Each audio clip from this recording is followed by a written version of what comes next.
Hey everybody, welcome to another World of Warships replay, and this one's going to be a bit shorter than the others, because this time I'm playing a destroyer. I'm in the Tier 3 Japanese destroyer, the Wakawakawakawaka. This is basically a downsized Minakaze in terms of both its appearance and its general playstyle. It has the same speed and agility that you get to know with the Minakaze. It has roughly the same armament, just slightly downscaled. Instead of 4 120mm gun turrets, you have 3, and instead of 3 sets of twin tube torpedo launchers, you have just a pair of twin tube launchers. But by and large, it's generally the same sort of deal, and it is good at getting you used to how to play the Minakaze.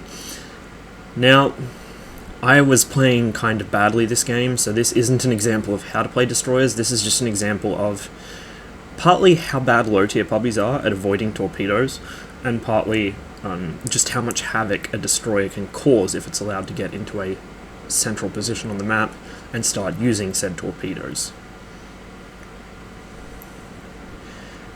Now, I wouldn't advise making a rush for a cap zone at the start of a match. If you are going to do it, obviously only on domination, you don't want to do it on encounter, then you want to leave the cap zone as soon as you've capped it, or you want to at least hide somewhere. You don't want to be doing what I'm doing here and just going straight in, balls to the wall, and shitting out torps in every direction.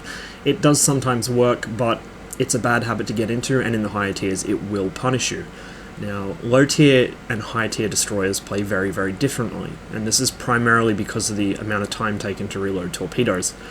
With these low tier destroyers, particularly between tiers 3 and 5, you reload your torps so quickly that by the time you've destroyed one target with him, you're ready to pop another, and you can basically brawl with torpedoes.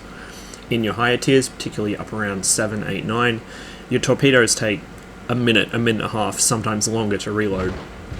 You really cannot afford to use them as brawling weapons. You certainly can't afford to just try and shit them out in every direction.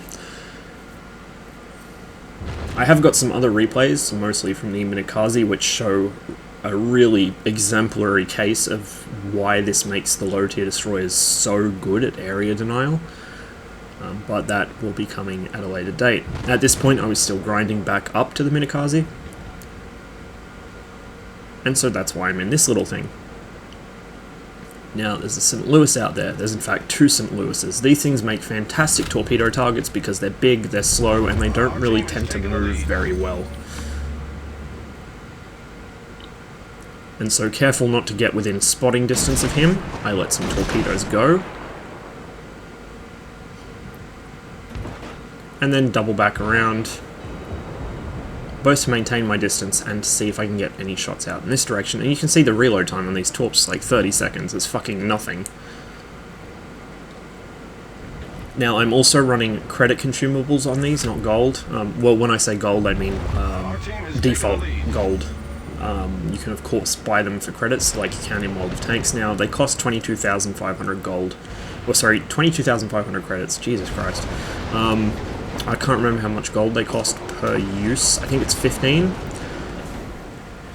If you are any kind of decent at this game, like if you can basically play the game with keyboard and mouse and click enemies and not just smash your head into the keyboard repeatedly, you will easily make enough money per game to cover the costs. Easily, especially if you've got premium ships.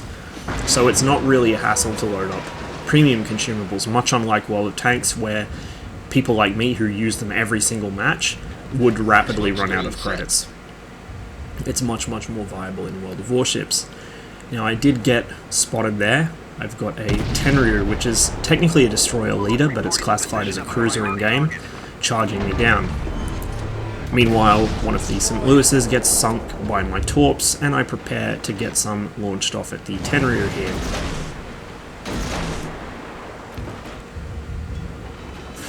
Close call there with the island. Luckily I spotted it in time, and so I begin to turn back the other way. Unfortunately though, this leaves me totally exposed to both the Tenryu and the St. Louis, which are both firing on me now. Interestingly enough, you notice that St. Louis is doubling back, I'm going to spoil things slightly here and say that my torpedoes completely missed the tender, as you can see, but oh look, they're going to hit the St. Louis, or at least one of them is. It's always a good idea to pay attention to where destroyers are launching torps and not turn directly into them. Now, as I mentioned before, you can actually see the splashes from the torpedoes hitting the water, even if you can't see the torpedoes themselves. And here I've been ambushed by a Kawachi. Now, on the list of things that should never happen, a destroyer being ambushed by a battleship is right up near the top. This is because I wasn't paying nearly enough attention, and this is why you shouldn't get into brawls like this in the middle of the map. You just don't have enough attention to go around. It becomes difficult to keep track of multiple targets at once, as well as have your torpedoes pointing in the right place. And as you can see, my steering's out. I'm pretty much fucked here. Although I will have my damage control team up in a moment to repair it. I'm so low on health, I can only expect to get one more torpedo launch out before the Kawachi finally finishes me. And here come the shells that will do me in. Or not. I just get those two spreads off, but now I am banged to rights. And the Kawachi, of course, realised I was launching and began a turn, which is exactly what he should have done. Interestingly enough, the range he was at there when he hit me is about the furthest away a Kawachi can possibly be from a destroyer and have any hope of hitting it whatsoever. The Kawachi's guns are horrendously inaccurate, and so it's really, really bad at defending itself from destroyers. They have to be right up next to it for it to really do anything. So, glub, glub, glub goes my little destroyer all the way to the bottom of the sea. The enemy are pushing into the B zone. Obviously the Kawachi is the one capping that out. They hold C at the moment. We're down 3 ships, they're down 1. Like I said, it wasn't really exemplary play from me, and this isn't really how you should play. Consider this a cautionary tale in why you should be a little more careful in your destroyers. The enemy team has taken the lead. Reckless aggression might pay off more in World of Tanks than it does here. If you are going to try and play aggressively, don't do it in a fragile destroyer.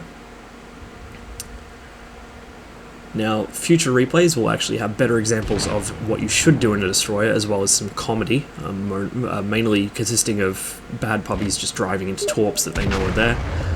But in the meantime, I'm not about to force you guys to sit through a full 12.5 minutes of watching my teammates flail about, so I'm actually going to end this one here. As ever, thanks for watching. I'll see you on the next one.